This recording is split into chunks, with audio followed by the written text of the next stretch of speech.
பிதாசுதன் பரிசுத்தாவின் பெயராலே ஆமென். நாளைக்கு ஜூலை மாதம் 21 2024 ஞாயிற்றுக்கிழமை பௌர்ணமி நாள். கிறிஸ்துவுக்குள் பிரியமான சகோதரனே சகோதரியே, 1995 வருஷம் எங்களோடு இன்ஜினியரிங் கல்லூரியிலே படித்துக் கொண்டிருந்த என்னுடைய நண்பன், என்னுடைய ஜூனியர் திடீரென்று காணவில்லை.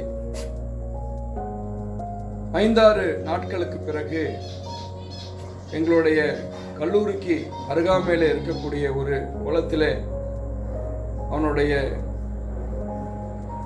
மரித்த நிலைமையில அவன் கண்டெடுக்கப்பட்டான். காரணம்,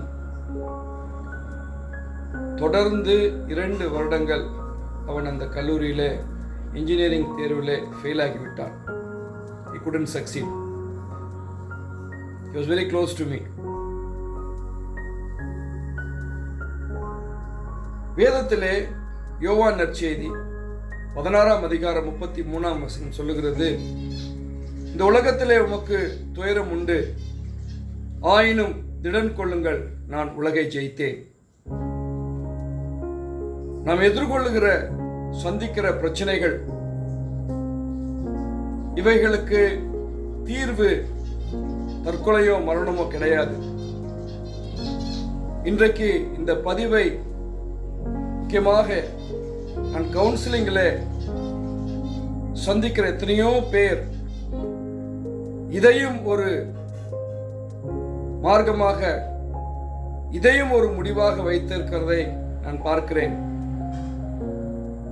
மரணம் கூட ஒரு சொல்யூஷன் கொடுத்து விடுமோ என்று எத்தனையோ பேர் கவுன்சிலிங்ல ஓபன் அப் பண்ணுவதை நான் பார்க்கிறேன். பிரியமான சகோதரனே சகோதரியே, ஒரு ஜென் கதை உண்டு. ஒரு பேரன் கிராமத்திலே வசிக்கக்கூடிய தன் தாத்தாவை பார்க்க செல்கிறான். நான் வாழ்க்கையிலே முன்னேற வேண்டும், நான் உயர்வு அடைய வேண்டும், என்ன செய்ய வேண்டும் தாத்தா என்று அவன் கேட்கிறான். பேரனை அழைத்து கொண்டு போய் நர்சரியில 2 மாங்கன்றுகளை அவர் வாங்குகிறார். மரக்கன்றுகள், மாங்கன்றுகள்.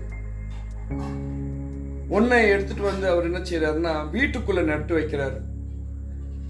அந்த பேரங்கிட்டே கை கொடுத்து ஃப்ளவர் பாட்ல. இன்னொன்னு வெளியில நட்டு வைக்கிறார். கேட்கிறாரு, எந்த செடி நல்ல பலமா வளரும்? பேரன் சொல்றான், பத்திரமா இருக்கே இந்த வீட்டுக்குள்ள, இதுதான் நல்லா வளர போகுது. பேரனும் தாத்தா பேரன் சிட்டி லைஃப் உள்ள போயிடுறான், வெளியில போயிடுறான் கிராமத்தை விட்டு. ஒரு 5 வருஷத்துக்கு பிறகு திரும்பவும் அந்த கிராமத்துக்கு அவன் போகிறான். திரும்பவும் தாத்தா கிட்ட கேட்கிறான், சொல்லுங்க தாத்தா, வாழ்க்கையில உயர்ந்த பதவிக்கு போக வேணும், என்ன நான் செய்யணும்? காமிக்கிறாரு. நீ நட்டு வச்ச 2 மரம், வீட்டுக்குள்ள நட்டு வச்ச மரம், அது தண்ணி ஊத்தி அதே குட்டையா அப்படியே இருக்குது. வெளியில வச்ச மரம் எங்க? இந்த கண் எங்க? போய் பார்க்கறான். ரிஸ்ஸா வளர்ந்து இந்த 5-6 வருஷங்களிலே கனி கொடுத்து இருப்பதை அவன் பார்க்கிறான். பிரியமான சகோதரனே சகோதரியே, வீட்டுக்குள்ள இருக்கக்கூடிய அந்த செடிக்கு மேலே மழையோ வெயிலோ காற்றோ தூசியோ புயலோ எதுவும் அடித்திருக்க வாய்ப்பில்லை. ஆனால் வெளியில இருந்திருக்கக்கூடிய இந்த மரம் எல்லா விதமான இயற்கை சீற்றத்திலிருந்து, வெயிலிலிருந்து எல்லாவற்றையும் சந்தித்திருக்கும். மனுஷனுடைய வாழ்க்கையும் இப்படித்தான். பிரச்சனைகளே உங்களுக்கு வராது என்று இயேசு சுவாமி என்றைக்கும் நம்மளுக்கு சொல்லிக் கொடுக்கவில்லை. சொல்லுகிறார், இந்த உலகத்திலே உமக்கு துயரம் உண்டு, ஆனால் திடன் கொள், நான் உலகத்தை ஜெயித்தேன். பிரியமான சகோதரனே சகோதரியே, எத்தனையோ பிரச்சனைகளை நாம் வாழ்ந்து கொண்டிருக்கிறோம். பிரச்சனைகள் இல்லாத எந்த மனுஷனும் நிச்சயமா கிடையாது. ஒரு பிரச்சனை கூட இல்லை நான் சந்தோஷமா இருக்கிறேன் கிடையாது. பிரச்சனைகள் இல்லாத மனுஷனே கிடையாது. பிரச்சனைகள் நடுவிலே தான் கடவுளும் நம்மை சந்திக்க வருகிறார். ஏனென்றால் அவர் நம்மோடு உண்டு. கடவுள் சொல்லுகிறார், நான் உலகத்தை ஜெயித்தேன்.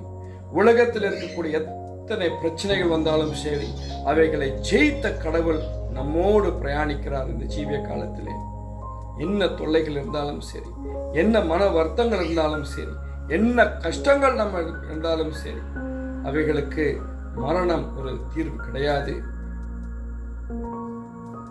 மரணம் என்றால் தற்கொலையை சொல்ல வருகிறேன்.